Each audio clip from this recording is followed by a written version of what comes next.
yang berkontribusi signifikan meningkatkan pertumbuhan awan hujan dengan potensi curah hujan lebat hingga sangat lebat, dan dari hasil modeling terakhir nampak menjadi ekstrim untuk wilayah-wilayah strategis. Dan inilah perkembangan yang kami sampaikan, adanya peningkatan intensitas mencapai ekstrim untuk wilayah-wilayah strategis.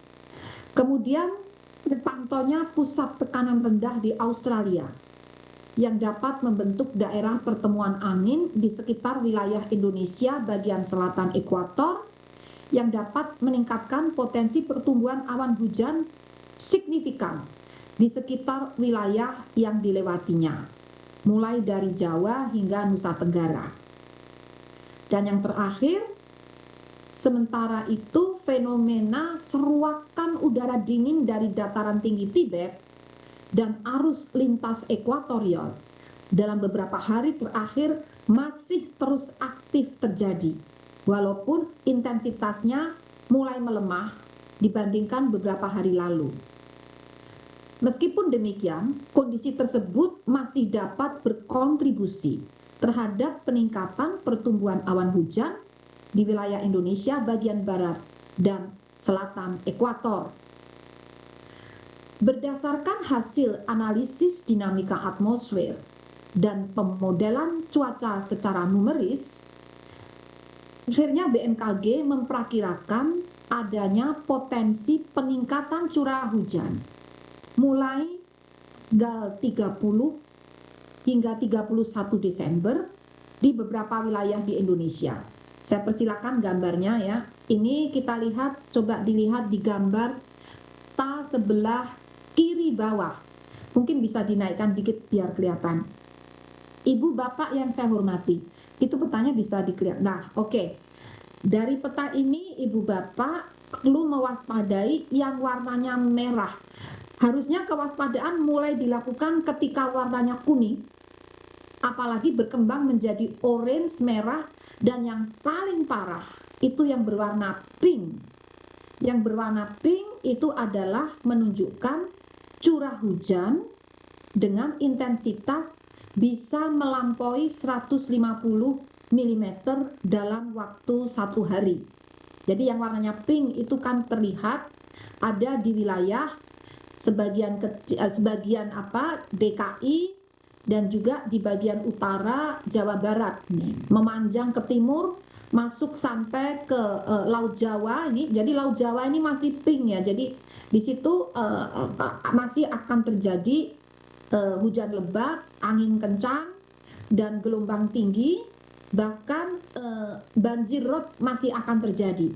Itu di Laut Jawa hingga Jawa Tengah bagian utara. Jawa Tengah bagian utara. Ini yang warna yang paling ekstrim ada di sana. Nah, kemudian setelah ekstrim itu hujan lebat itu antara 100 hingga 150 mm. Maaf, saya ulangi, hujan sangat lebat yang berwarna merah itu antara 100 sampai 150 mm. Ini masih juga terjadi di Laut Jawa, di Banten sebagian kecil bagian utara, DKI juga, Jawa Barat bagian utara, Laut Jawa, dan juga Jawa Tengah bagian utara. Kemudian yang intensitas lebat itu adalah 50 sampai 100 mm, warnanya orange, juga terjadi pada wilayah-wilayah yang saya sebutkan tadi, dan itu orange ya lebat, dan kuning itu intensitas sedang.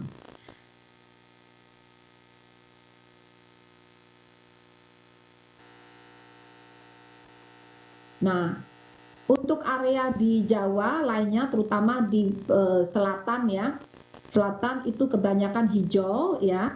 Insya Allah kalau hijau itu aman ya. Tapi kuning itu mulai sedang. Sedang mulai di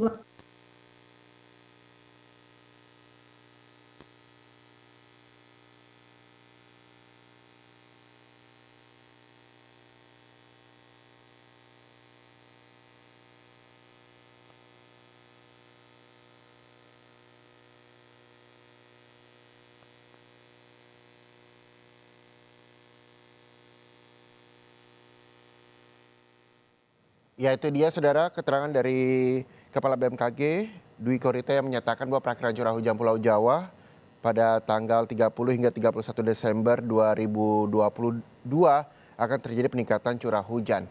Potensi hujan lebat diantaranya adalah Banten bagian barat, DKI Jakarta bagian selatan, Jawa Barat bagian selatan, DKI Yogyakarta, Jawa Tengah bagian selatan, Jawa Timur bagian selatan. Sementara potensi hujan lebat Banten bagian utara dan juga selatan. DKI Jakarta bagian utara, sebagian Jawa Timur bagian utara. Lalu potensi hujan ekstrim ini adalah Jawa Barat bagian utara, Jawa Tengah bagian utara. Itu dia yang rencananya tadi Kepala BMKG sudah memberikan informasi kepada masyarakat melalui sambungan Zoom. Terjadi peningkatan curah hujan pada tanggal 30 hingga 31 Desember 2022. Untuk itu masyarakat terus diimbau agar berhati-hati dan ketika memang tidak perlu keluar rumah diharapkan untuk tetap berada di rumah saja. Dan kami juga masih akan mencoba ini untuk menyajikan informasi terkait dengan cuaca ekstrim, prediksi dari BMKG periode pergantian tahun di mana BMKG juga memberikan informasi terkait dengan cuaca ekstrim yang terjadi di Pulau Jawa.